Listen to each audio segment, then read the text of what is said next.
Ikusiko dugu orain nola partekatu aurkezpen bat. Bi ere izango dugu, segun zer nahi dugun edo nahi dugunaren arabera. Nahi badugu besteek jaso aurkezpena haiek editatzeko edo ikusteko edo zabaltzeko hemen programan bertan, aplikazioan bertan, era bat erabiliko dugu, partekatu.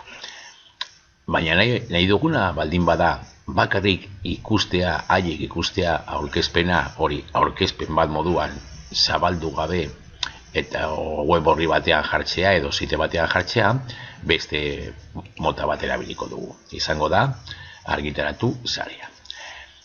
Hasiera batean egingo duguna izango da partekatu normal, beste editore batzuei pasatzeko edo zabaltzeko programan, hemendik joan algara edo baita ere fitxategia eta fitxategia barruan partekatu. Sakatzen badugu partekatu, menu hau ja ezaguna egiten zaigu, hemen gehitu alditugu editoreak eta gero baimenak eman, edita dezake, iruzkin, bakarrik iruzkinak egin, edo bakarrik ikusi. Sakatzen badugu aurreratuak, baita ere ezaguna leiho hau, eta komeni da hemen pribatua zu bakarrik aldatzea eta normalean aktibatua, publikoa sarean. Normalean bakarrik ikusiko dute esteka daukatenek. Orduan normalean eta beste arazo batzuk ekiditeko publikoa egiten badugu sarean, hobe. Gordeko dugu publikoa sarean eta gehituko ditugu hemen editoreak eta egingo dugu orduan bidari editoriei.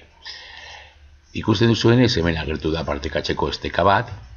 Partekatzeko esteka hori kopiatzen badut, kopiar, utziko dugu, bidali baina, utzi.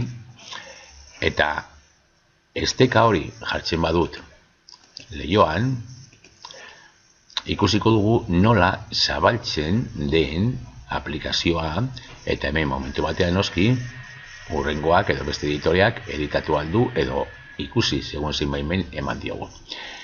Bigarrenera partekatzeko da publikatzeko web site batean bakarrik ikusteko. Eta ikusteko normalean egiten duguna, aurkezpena egiten dugunean, bakarrik aurkezpena, programari gabe.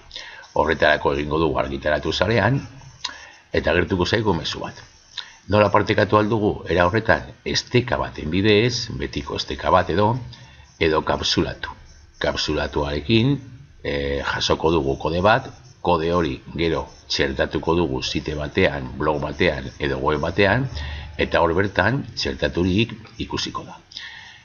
Hasiera batean egingo dugu esteka batekin, eta esaten digu automatikoki pasatu diapositiboak zenbat segundutara.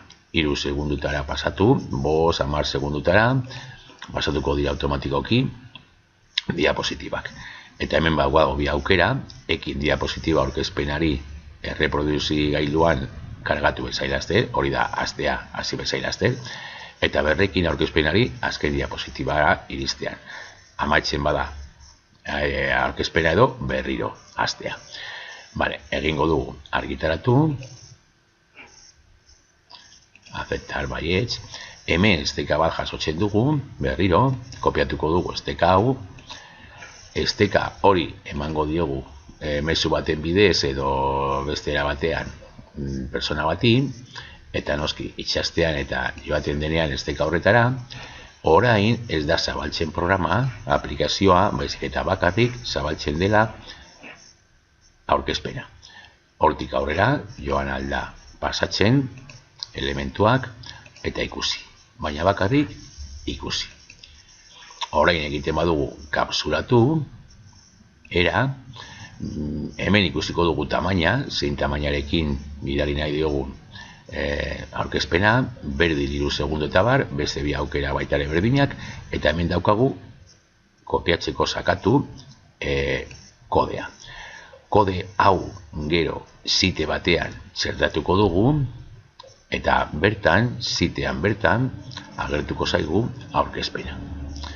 Orduan, pentsatu beti nola partekatu nahi duzun aurkezpen bat.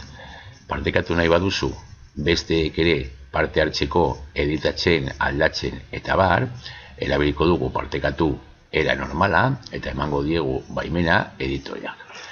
eta partekatu nahi baduzu bakarrik ikusteko, aurkezpena ikusteko, ezeretarako editatu gabe edo ezeretarako zabaltzeko programan, orduan erabiliko dugu argitaratu sarean.